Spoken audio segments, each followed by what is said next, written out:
There's a dark reason why your town shouldn't exist, or at least a street in your town. And a reason why has nothing to do with the founding fathers, pioneer families, or anything you learned in school. In 1968, something happened across America that changed how we name our towns forever. And most people have no idea it even occurred. By the end of this video, you'll understand why your town's main street might have once been called something entirely different, why certain family names vanished from maps, and how a 3-digit number changed the American landscape forever. But before we dive in, like and hit that subscribe button. Also write in the comment section where you're viewing from.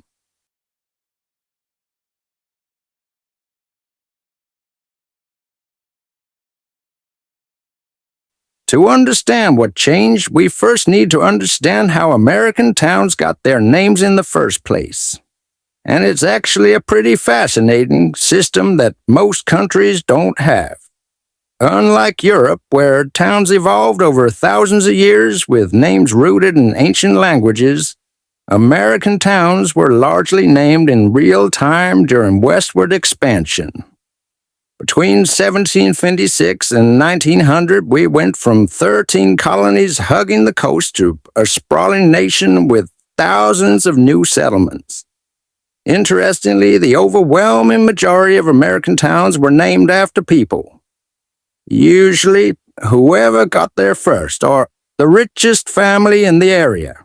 Picture this. It's 1847. A family named Henderson travels west, stakes a claim, starts farming. Other families settle nearby. They need to call the area something. What do they call it? Henderson? Or Hendersonburg? Or Henderson Town? Or Henderson Valley? Sounds familiar? Simple, straightforward, very American. This is why we have 18 different towns called Henderson across the United States. 23 Washingtons, 34 Madisons, and that's just counting incorporated municipalities. The pattern was everywhere. The person who owned the most land, or who arrived first, or who built the first store, got their name on the map. It was a form of immortality. Your great-great-grandfather could die in obscurity, but if he planted a few crops in the right spot in 1852, his name might still be on highway signs today. And within these towns, the street names follow similar logic. Main Street, Church Street, Mill Street, and then family names: Johnson Avenue, Patterson Road, Williams Street. If you look at county plat maps from the 1800s, you'll see this beautiful organic naming system. Streets were named after the families who lived on them. Natural features, local businesses.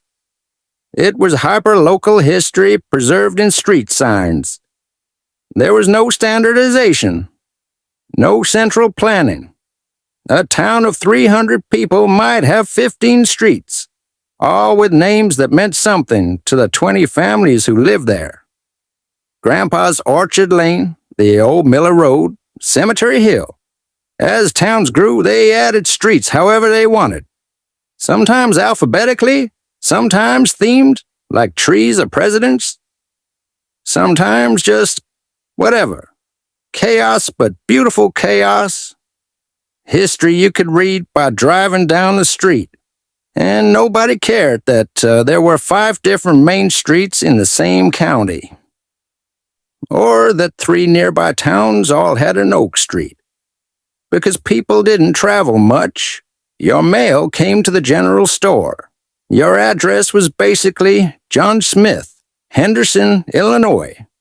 And the postmaster knew exactly who you were. This system worked for almost 200 years, until one invention changed everything. And I'm not talking about cars, or electricity, or any of the obvious things. I'm talking about the ability to call for help. and the massive unexpected problem that came with it.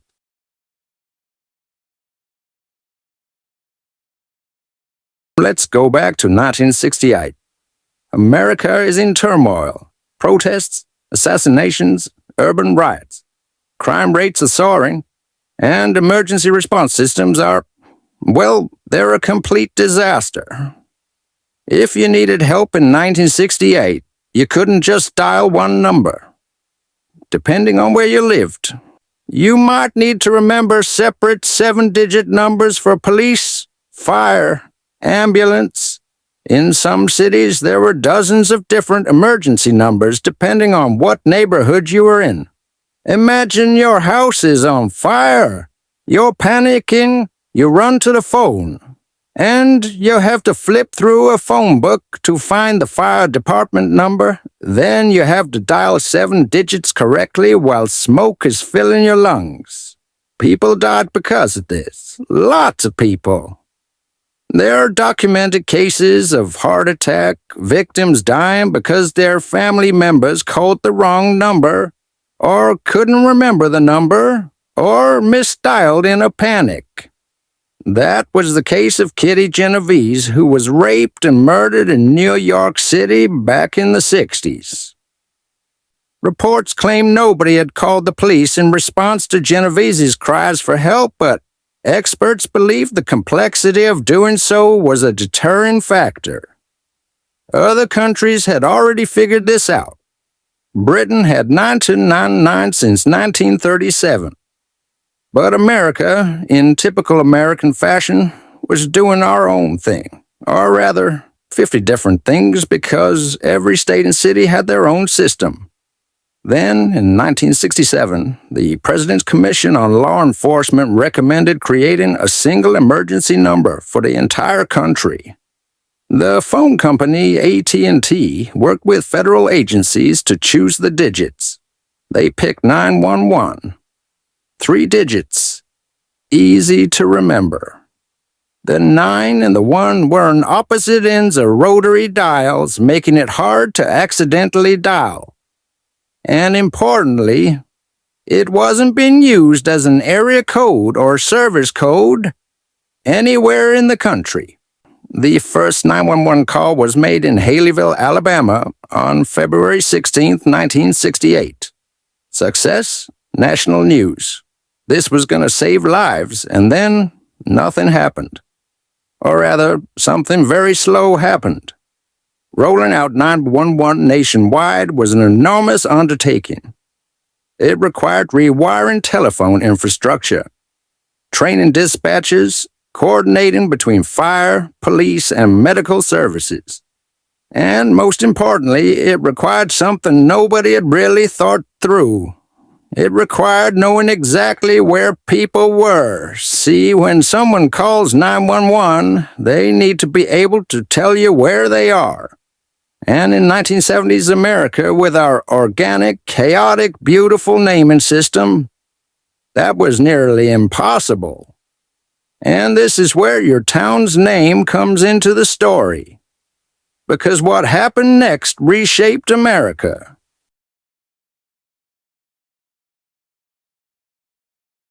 By the early 1970s, emergency services across America were discovering the same problem. Duplicate street names were killing people. Here's what would happen. Someone calls 911. They're panicking. They say, "I'm on Oak Street. My husband is having a heart attack." The dispatcher looks at their map. There are 4 Oak Streets in the county. Which Oak Street? I don't know. Oak Street. Precious minutes are wasted trying to figure out where to send the ambulance. In some counties, the problem was even worse. Rural areas might have 8 different county road 5s across different townships, or multiple main streets within the same zip code. The old system, which worked fine when everyone knew everyone, was completely incompatible with modern emergency response. So, starting in the mid-1970s and accelerating through the 1980s, counties across America began massive renaming projects. And this is where things get fascinating and a little bit sad. Grandpa's Orchard Lane became County Road 2300. Cemetery Hill became North Ridge Drive. The old Miller Road became Stott Route 45. The most common solution was grid systems.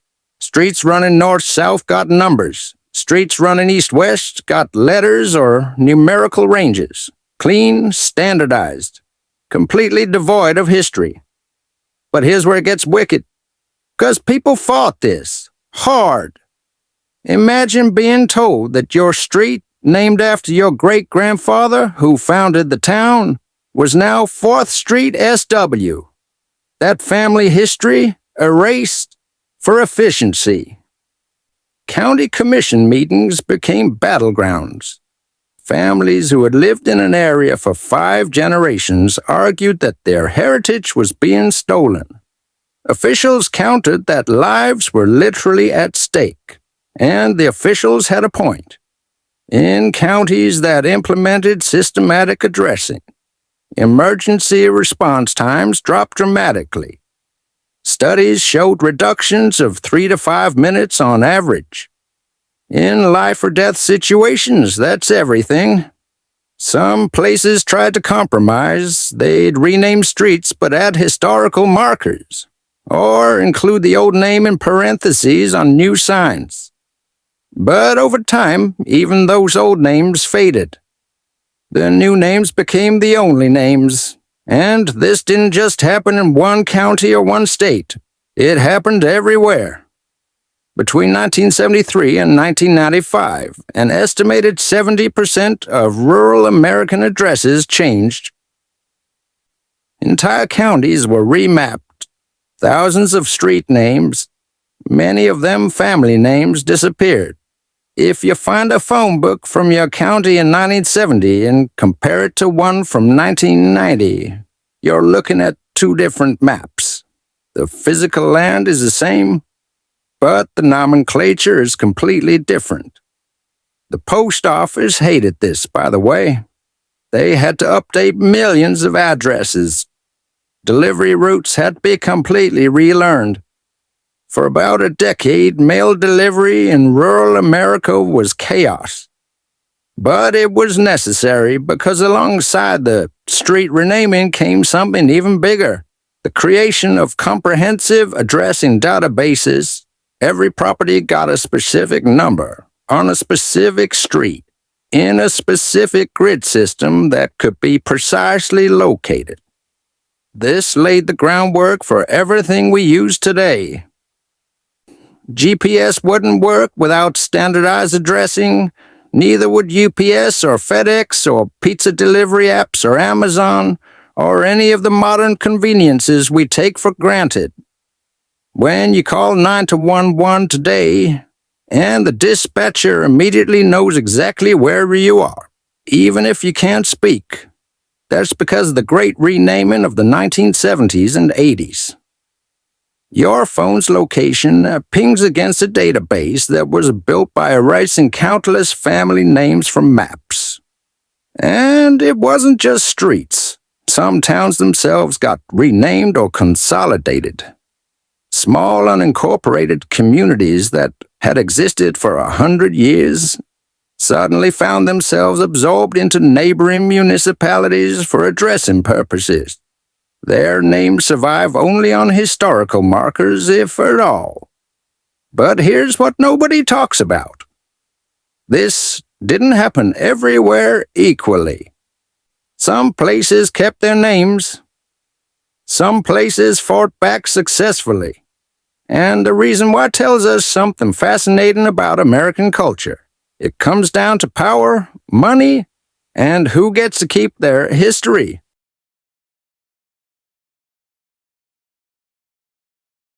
Drive through a wealthy suburb today and you'll notice something.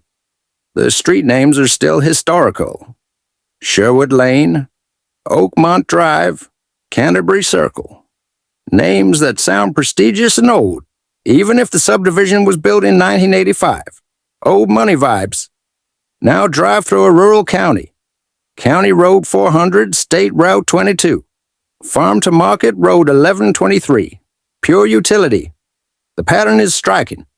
Wealthy areas kept romantic historical names. Poor and rural areas got numbers. This wasn't entirely by accident.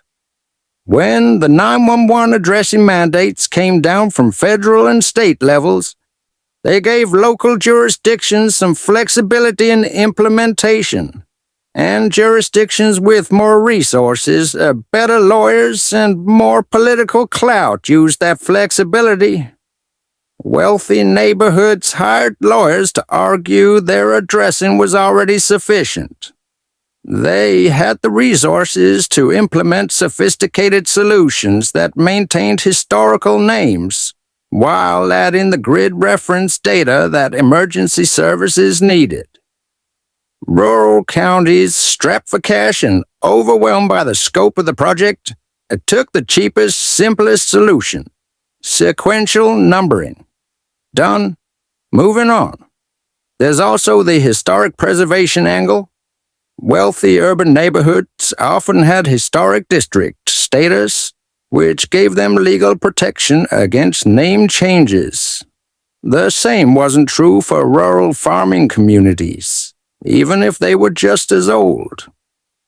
So we end up with this ironic situation. The family names that shaped rural America for 200 years got erased in the name of progress. Meanwhile, wealthy developments built last Tuesday get to keep names like Washington Manor and Jefferson Estates, even though Washington never went there and there's no estate, just a strip mall. And we haven't even talked about Native American communities, many of which had their own naming systems completely overwritten. Not for the first time in American history, obviously, but the 911 addressing initiative was another layer of cultural erasure. In Hispanic communities, especially in the Southwest, Spanish street names often got anglicized during this process. Calle del Sol became Sun Street. Translation, sure, but also simplification. Loss of cultural specificity. If you step back and look at the big picture, the 911 addressing revolution was part of a larger pattern in American history. Standardization in the name of progress, often at the expense of local culture and memory. We standardized time zones for the railroads. We standardized measurements for interstate commerce. We standardized education for national cohesion. And we standardized addresses for emergency services. Each time we gained something enormous. But we also lost something. And with street names, what we lost was a very specific kind of historical memory, the embedded, everyday reminder of who built these places. And so, the next time you drive through your town, look at the street sign differently. That County Road 400, it might have once been the Henderson Family Farm Road, named after settlers who arrived in 1847 and built the first schoolhouse. That Industrial Boulevard might have been Miller's Creek Road, following a waterway where the town's founder built his mill. We gained a lot with the 911 addressing revolution. Emergency response that saves thousands of lives every year. Delivery systems that work seamlessly. Navigation technology that puts any location at our fingertips. But we also lost something. An entire layer of historical memory, the embedded reminder that places are made by people, that your town has a story, that the land you live on has a past. Some of that history is being preserved by dedicated historians and genealogists. Some of it is just gone, lost when the last person who remembered the old names died, when the old maps were thrown away, when the county records were digitized without preserving the metadata. And for younger generations growing up entirely in the era of GPS and abstract addressing, the very idea that street names could be stories might seem quaint or unnecessary. Maybe that's okay. Every generation has to decide what's worth preserving and what's worth updating. Progress requires letting go of some things to make room for others. But it's worth making those decisions consciously, not just letting them happen by default. It's worth asking, what are we keeping? What are we losing? Is there a way to have both? The good news is that it's not too late to recover some of this history in your own community. Historical societies need volunteers. Local archives need digitization. Old-timers need someone to listen to their stories before they are gone. If you're curious about your own town's hidden history, start with your county historical society or local library. Ask to see plat maps from different decades. Compare old and new phone books. Talk to the oldest residents you can find. You might discover that your boring suburban street was once something remarkable, or that the empty lot on the corner was once the social center of a thriving community, or that the family name on that faded historical marker was your own ancestor. The 911 addressing revolution reshaped America quietly, bureaucratically, with barely a headline. No dramatic historical moment. Just thousands of county commission meetings and updated maps. But the impact was profound. It made us safer. It made us more connected. And it made us, in a small but real way, more abstract. Less rooted in the specific, intimate history of place. Whether that's progress or loss or both depends on what you value. But either way, it's worth knowing the story. Because your address isn't just where you live. It's a choice that was made, a history that was written, and a future that's still being decided. If this video changed how you see your own neighborhood, hit that like button. And definitely subscribe, because we're diving deep into more hidden history that shapes your everyday life. Drop a comment telling me what your street used to be called. I want to hear these stories.